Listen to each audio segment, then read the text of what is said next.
Salut à tous, aujourd'hui on va faire un petit point sur la roadmap des codex et des sorties que Games Workshop nous a montré au Las Vegas Open, parce qu'il y a un paquet de petits détails, de petits indices. On a la sortie des Eldar qui est annoncée alors que les gardes impériaux peuvent pas encore tout acheter. Bref, c'est un petit bazar et on va essayer de détricoter tout ça. Alors, la roadmap, elle vient évidemment du coup des reveals qui ont été faits vendredi au Las Vegas Open. Si vous voulez voir tout ce qu'il y a dedans, j'ai fait une vidéo dessus à l'époque. À l'époque, c'était il y a quelques jours.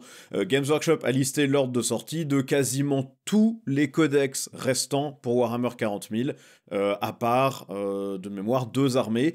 Ça semble remettre en question certaines des annonces qui avaient été faites au préalable, notamment les Chevaliers Impériaux qui devaient arriver après les Eldar, mais qui là ne sont plus du tout mentionnés.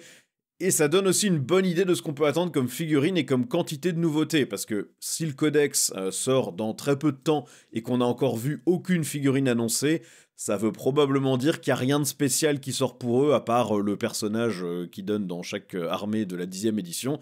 Par contre, des codex qui arrivent plus tard ont évidemment plus de chances d'avoir plus de changements. Par contre, si votre codex arrive juste après une armée qui va forcément recevoir un rafraîchissement de gamme, eh ben il y a des chances que votre codex n'ait pas grand chose de nouveau, ou en tout cas que votre armée n'ait pas grand chose de nouveau.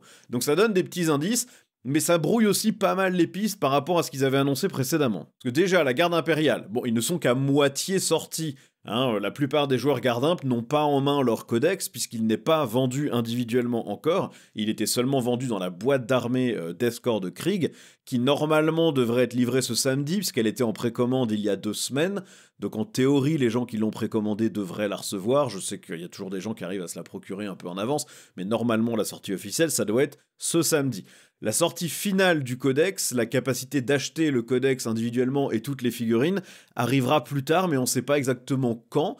Tout a déjà été annoncé et révélé, donc on n'attend rien de plus.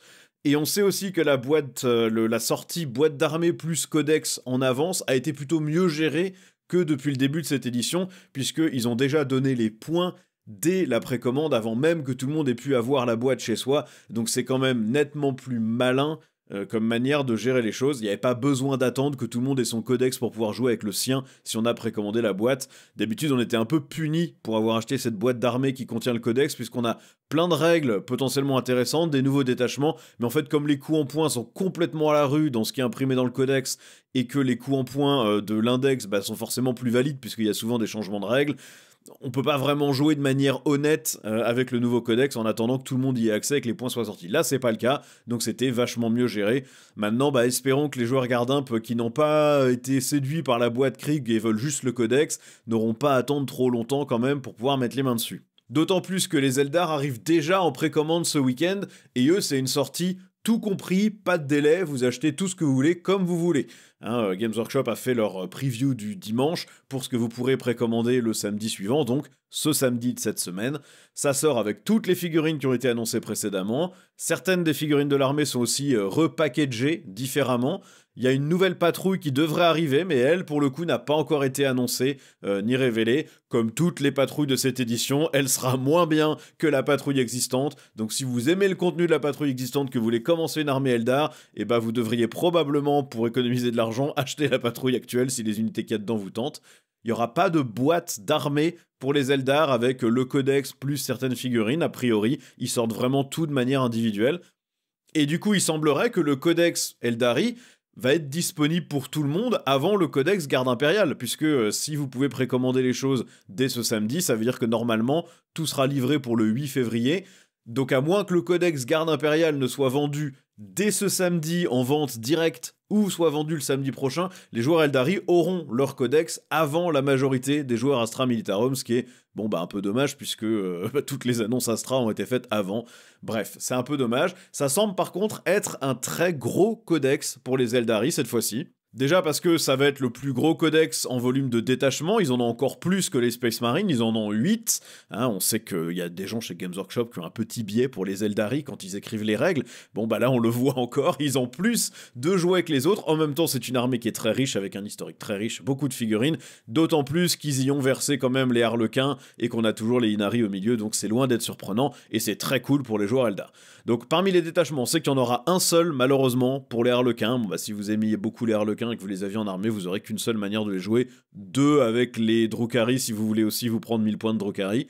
On sait qu'on aura un détachement Inari, et on sait que les unités Drukhari que vous pouvez prendre en Inari seront directement dans le codex, ce qui veut dire qu'elles seront probablement équilibrées séparément des unités Drukhari, ce qui est très bien pour tout le monde, puisque les Eldari ne feront pas nerfer les Drukhari si le détachement Inari est complètement pété, donc moi personnellement en tant que joueur Drukhari ça m'arrange bien. On aura un détachement Conseil des Prescients, donc plutôt le vaisseau monde Ultway. On aura Lost de guerre, qui va être le détachement de l'index revu et corrigé. On aura Lost des Chevaucheurs du Vent, qui sera du coup Saiman, hein, le vaisseau monde peint en rouge avec toutes les motos jets et les véhicules. Lost Aspect qui va du coup refléter très bien toutes les nouvelles figurines de guerriers Aspect. Lost Phantom pour ceux qui aiment les chevaliers fantômes, les gardes fantômes, les seigneurs fantômes. Et puis un autre détachement sur lequel pour l'instant on n'a pas d'informations particulières. J'imagine que ça pourrait être un autre détachement mixte qui mélange un peu toutes les armes de l'armée Eldar, ou peut-être quelque chose qui boosterait l'avatar, un détachement un peu Fureur de Kane ou quelque chose comme ça qui boosterait l'avatar et quelques unités de corps à corps. Et puis on a évidemment aussi toujours le détachement de Noël, qui apparemment, selon les gens qui ont déjà eu le codex entre les mains, parce que oui, il y a des gens qui font des vidéos sur YouTube qui ont un partenariat avec Games Workshop et qui ont accès au codex en avance et qui ont juste lâché le fait que le détachement de Noël pourrait être vraiment pas mal avec la nouvelle règle d'armée. Parce que si vous ne le saviez pas, les Eldar dans leur codex vont changer de règle d'armée. Je crois que c'est la première fois que ça arrive depuis la sortie d'un codex en 10e édition, j'ai pas de souvenir qu'une autre armée ait vraiment changé de règle, en tout cas pas de manière aussi significative, puisque là en gros vous perdriez tout ce qui est dés de destin, parce que c'était pénible à jouer contre et potentiellement trop fort en fonction de ce que vous faisiez. Là à la place c'est plutôt une règle basée sur le mouvement. Ça permettrait, a priori, si on se base sur les indices donnés par Games Workshop et sur les règles des éditions précédentes, un truc du style avancer et tirer, ou repouvoir bouger après avoir tiré, bouger d'un des 6. Donc ça donnerait une armée extrêmement mobile. Espérons que ça soit pas juste toute l'armée peut bouger, tirer et rebouger, parce que ça c'est juste insoutenable à affronter. Une unité qui sort des ruines, qui tire et qui se recache dans les ruines et qui est pas accessible sans la charger, et on peut pas la charger directement à la ruine parce qu'elle est à un peu moins d'un pouce du bord, un peu plus d'un pouce du bord, mais on peut pas mettre son socle. Bref, ça fait des trucs vraiment chiants, donc espérons que ça soit pas juste ça de manière bête et que ça a été bien pensé et réfléchi, mais en tout cas c'est sûr que c'est des règles qui sont fun, qui donnent plus de jeu, hein, plus de mobilité, plus de déplacement, et puis ça reflète très bien la réactivité, la vitesse des Eldari qui sortent d'un peu partout, qui se cachent, qui coordonnent leurs frappes. Donc ça va être, je pense, très intéressant de voir comment ça se goupille. Alors moi, personnellement, je n'ai pas de partenariat avec Games Workshop, je n'aurai pas le codex en avance, donc j'essaierai de vous faire une vidéo comme je l'ai fait pour la Gardimp, en cumulant toutes les infos que je peux trouver sur internet pour vous faire un récap complet, espérons-le, avec les coups en point et toutes les règles des détachements et toutes les règles des unités. Maintenant, on verra si j'arrive à faire ça. Si vous avez accès à des leaks ou des choses comme ça, n'hésitez pas à me faire suivre tout ce que vous trouvez sur l'adresse mail de la chaîne qui est dispo directement sur la page de la chaîne sur YouTube. Maintenant, on a aussi tout un tas de figurines disponibles évidemment pour les Eldari. Donc d'abord, on a Likis ou Laikis, qui est le seigneur fantôme, ou la seigneur fantôme, araignée spectrale. A priori plutôt menaçante au corps à corps, avec une épée qui doit taper assez fort, et puis des attaques additionnelles sur ses injecteurs. Elle a 2 Tismor aussi, donc pas à négliger au tir. Et a priori, les règles indiqueraient qu'elle permettrait de charger après que l'unité d'araignée spectrale qu'elle mène ait fait son saut warp qui lui permet de bouger au total de 24 pouces. Donc ça donnerait une unité d'araignée spectrale qui bouge de 24 pouces et qui charge. Ça semble fort, mais bon, à confirmer, puisque pour l'instant, évidemment, personne n'a vu la datasheet, la fiche d'unité. On a du coup évidemment aussi les araignées spectrales refaites. Bon, le nouveau kit est très beau, hein. Moi je vais arrêter de râler sur les nouveaux kits Eldar. Je trouve que les poses sont pas du tout assez dynamiques à mon goût. Moi les araignées spectrales, je les vois comme dans le trailer de Dawn of War 2. Hein, c'est des trucs qui sont accroupis, qui sautent partout, qui se téléportent et qui courent. Là je les trouve très statiques, on dirait un peu des Devastators ou des Bolterlord Space Marine. Je trouve que ça manque un peu de dynamisme, mais on peut pas nier que la figurine est très belle et que c'est très détaillé, et que de toute façon, vu que les figurines précédentes étaient aussi vieilles que moi, il était normal de les remplacer. Elles seront a priori vendues en boîte de 5 et elles gardent a priori aussi leur règle du saut warp pour un double mouvement de 24 pouces dans le même tour, ce qui est impressionnant et toujours très efficace. On a évidemment aussi tous les guerriers aspects, les autres guerriers aspects qui ont été refaits, donc les éperviers voltigeurs, les dragons de feu. On avait déjà les banshees qui ont été refaits il n'y a pas si longtemps que ça. On a eu les scorpions qui ont été refaits pour Kill Team. Les seuls qui manquent, c'est les vengeurs. mais les Vengeurs, ils sont propres, à mon sens, ils sont basés sur le kit de gardien, et bon, ils sont pas disproportionnés, ils sont ok.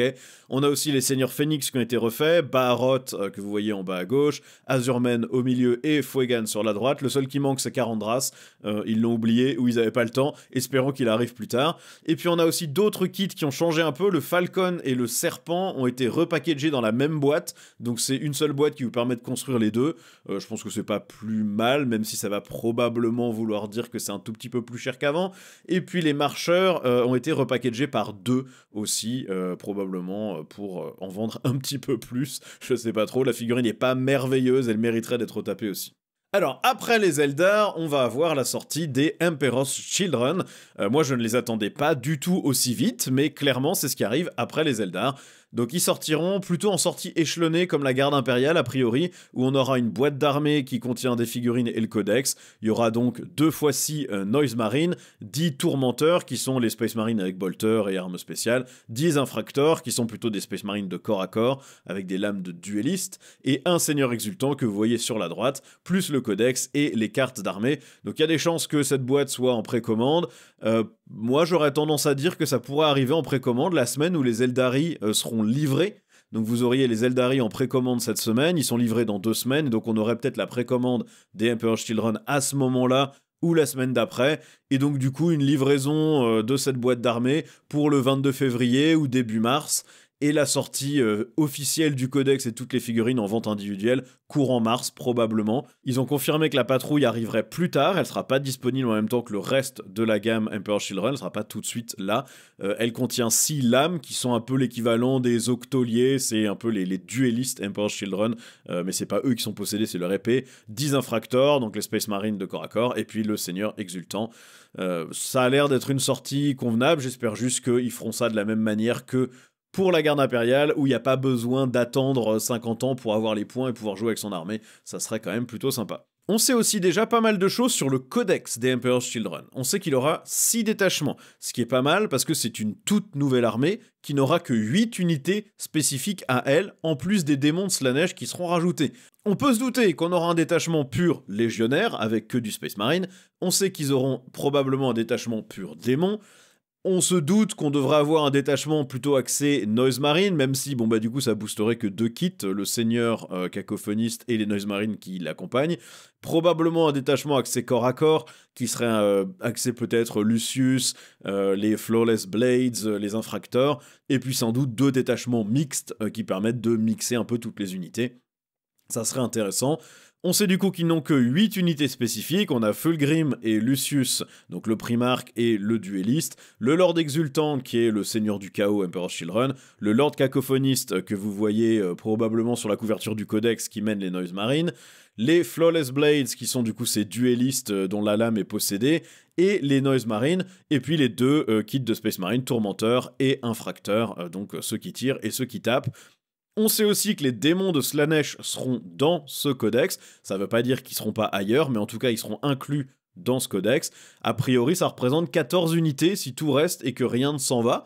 Donc, ça nous fait déjà un total de 22 unités dans le codex, ce qui est pas ridicule. Et on sait aussi qu'on a des unités Space Marine du Chaos qui rejoignent les Emperor's Children directement. Donc, ils auront des Terminators, le Prince Démon, les Enfants du Chaos, le Eldrake, le Rhino, le Land Raider et le Pharaoh Centaurus. A minima, ça ce sont ceux qu'ils ont listés dans les annonces. A priori, c'est tout ce qu'il y aura, mais ça veut pas dire qu'ils vont pas rajouter autre chose en cours de route.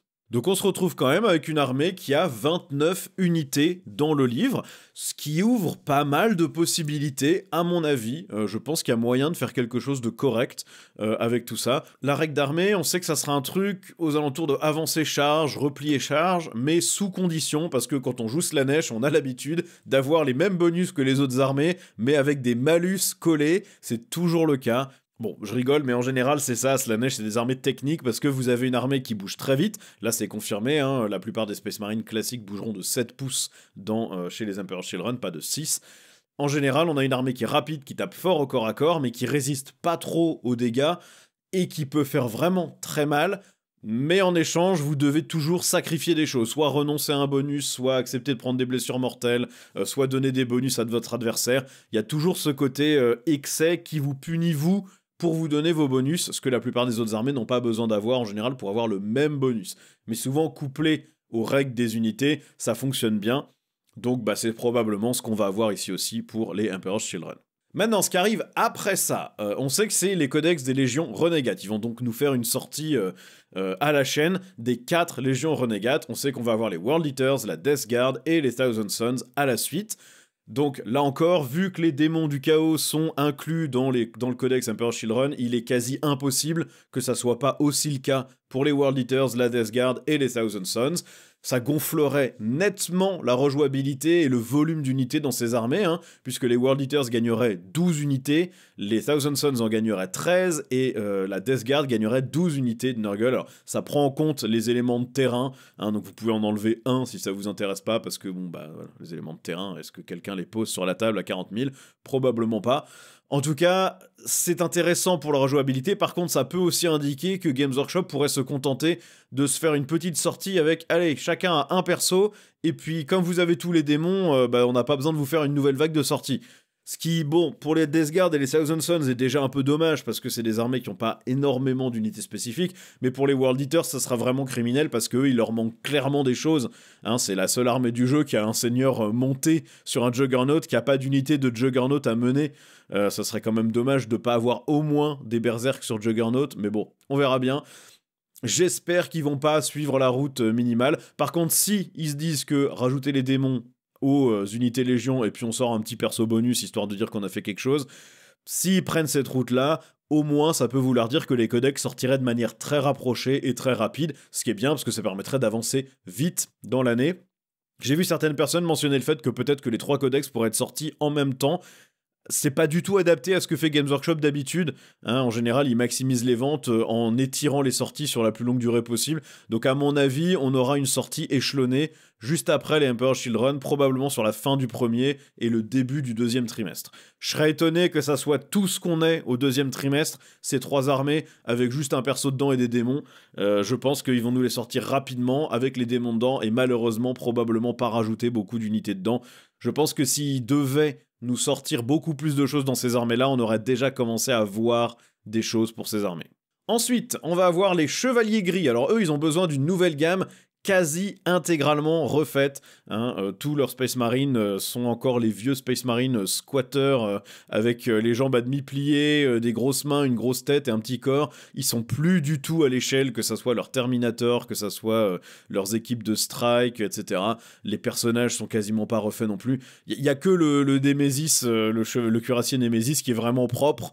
Le reste a vraiment besoin d'être refait. Et c'est aussi ça qui me fait dire que les codex Légion auront probablement pas de grosses vagues de sortie. Parce qu'à mon avis, la grosse vague de sortie de cette fin deuxième trimestre, début troisième trimestre où on aura ces 4 codex, ça va être, je pense, les Chevaliers Gris, et ça m'étonnerait qu'ils aient le temps de refaire toute une gamme pour les autres armées ou de sortir beaucoup de nouvelles unités.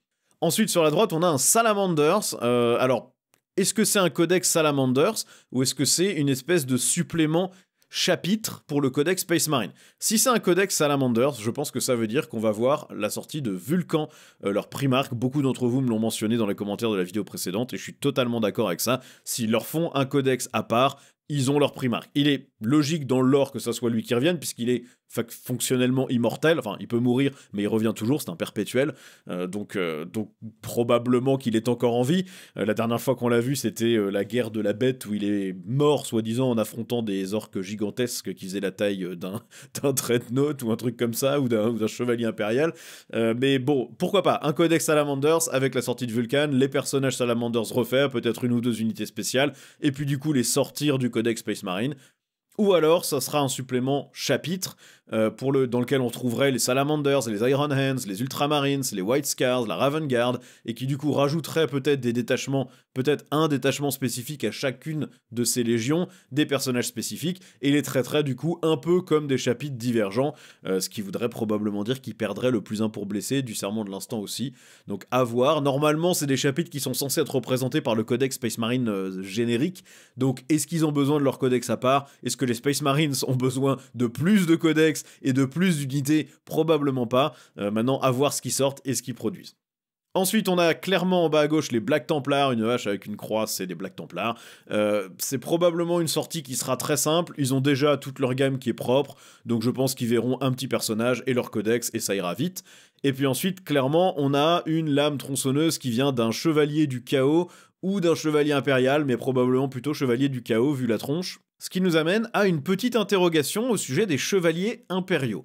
Les chevaliers impériaux, ils avaient été annoncés comme une sortie après les Eldari, dans la roadmap précédente de la fin d'année dernière.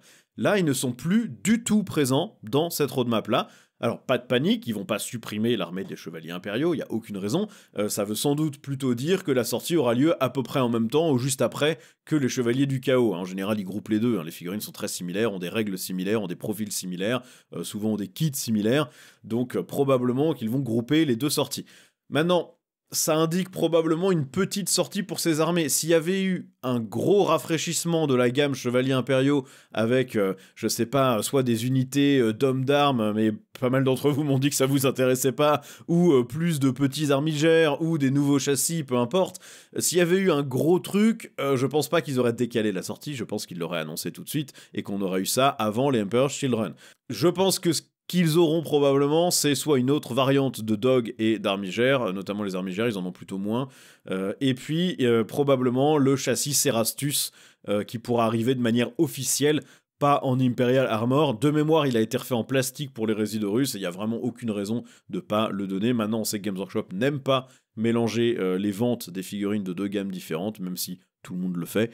Peut-être qu'ils auront aussi accès à une patrouille pour cette édition, ce qu'ils n'avaient pas jusqu'ici. C'est compliqué dans le format patrouille d'aller mettre même deux armigères parce que plus aucune des patrouilles n'a ce qu'il faut pour sortir un véhicule. Mais bon, pourquoi pas, on verra bien. On a aussi une interrogation sur les démons du chaos, qui eux non plus ne sont pas présents sur cette roadmap. On aurait pu imaginer qu'ils auraient été annoncés après les codex Légion Renégate, comme ça tout aurait été bouclé sur le côté chaos. Là ils sont pas du tout mentionnés. On sait que les démons vont être inclus dans les codex Légion Renégate, donc les démons de Khorne avec les World Eaters, les démons de Slaanesh avec les Emperor's Children, etc. Donc est-ce qu'ils auront leur propre livre? On n'est pas sûr. Ils ont déjà concrètement un codex à part entière, les 4 détachements de Noël et le détachement de l'index leur donnent un détachement qui gère quasiment 100% de ce que l'armée peut proposer, à part un détachement vraiment spécifique pour Be'lakor.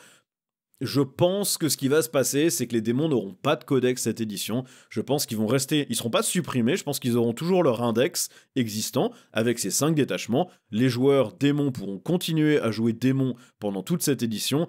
Par contre, je serais pas étonné que les démons et la Death Watch, les deux factions qui resteront en index sur cette édition, disparaissent à la 11e édition. À mon avis, c'est ça qui se passera. Maintenant, à voir, j'ai pas d'informations spécifiques et on verra. Moi, plus il y a d'armées, plus je suis heureux, donc s'ils sont maintenus, c'est tant mieux. Maintenant, les indices semblent plutôt indiquer que ça va dégager quand même. Et puis il nous reste comme codex seulement les Space Wolves, les Drukhari et les Votann, et du coup les Chevaliers Impériaux, mais je suis à peu près sûr qu'ils auront leur sortie en même temps que les Chevaliers du Chaos. Donc les Space Wolves, c'est ceux qu'on voit là, c'était le dernier teaser des révélations du Las Vegas Open, c'est une partie c'est une ombre issue d'un artwork Space Wolves, ça a été confirmé, c'est un Space Marine sans casque avec une crête sur la tête, une petite crête orange de Space Wolf et un couteau de combat, un Space Marine Primaris, il est sur l'artwork, donc voilà, c'est ça qu'on va avoir, c'est les Space Wolves qui arrivent après.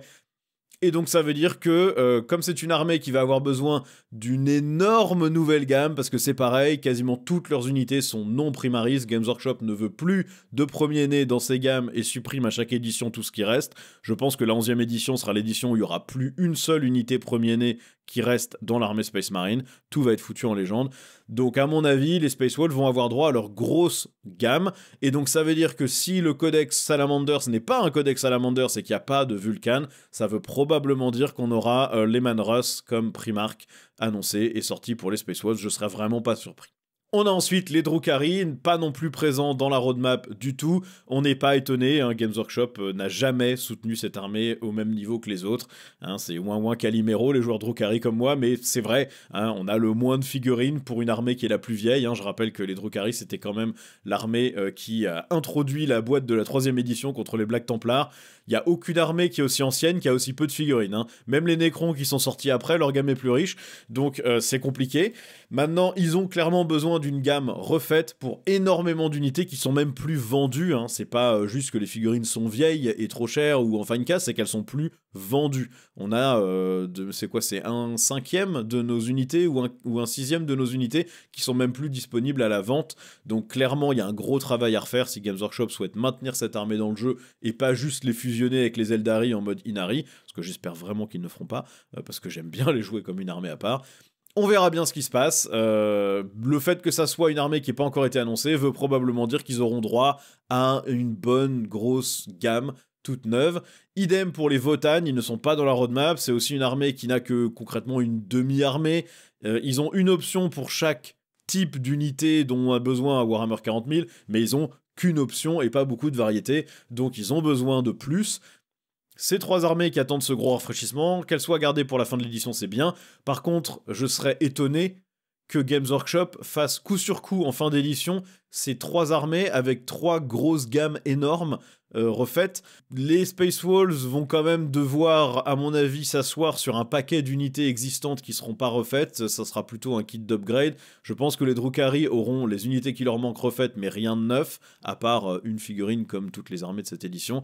Et je pense que les Votann vont gagner quelques unités, mais à mon avis, ils vont pas doubler non plus leur effectif. Donc à voir ce qu'ils arrivent à faire, mais moi ça m'inquiète toujours quand on a 3 armées qui ont besoin chacune d'énormément de changements qui vont arriver coup sur coup à la fin de l'édition. Je suis pas sûr que Games Workshop ait un pipeline de production suffisant pour livrer tout ce qui est nécessaire pour ces 3 armées dans, on va dire, peut-être le dernier trimestre 2025.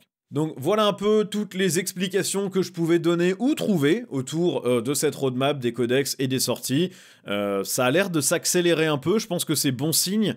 Ça veut quand même dire que, à mon avis, cette roadmap nous amène quand même fin 2025, parce que je pense que au mieux, les Emperor's Children, ça se termine fin premier trimestre. Peut-être qu'on a les World Eaters en fin de premier trimestre aussi. Je pense que Death Guard, Thousand Sons et Chevalier Gris, c'est le 3e trimestre. Je pense que le supplément Space Marine, Black Templar, Chevalier du Chaos, Chevalier Impériaux, on est déjà sur la fin du 3e trimestre, début du 4e, et ça veut dire qu'il nous reste encore les Space Wolves, les Votann et les Drukhari, qui sortiront pas tous sur un trimestre. Donc ça veut dire que malheureusement, on va avoir des armées qui sortent en 2026 et qui du coup auront leur codex 1 mois et demi ou 2 mois avant la sortie de la 11e édition.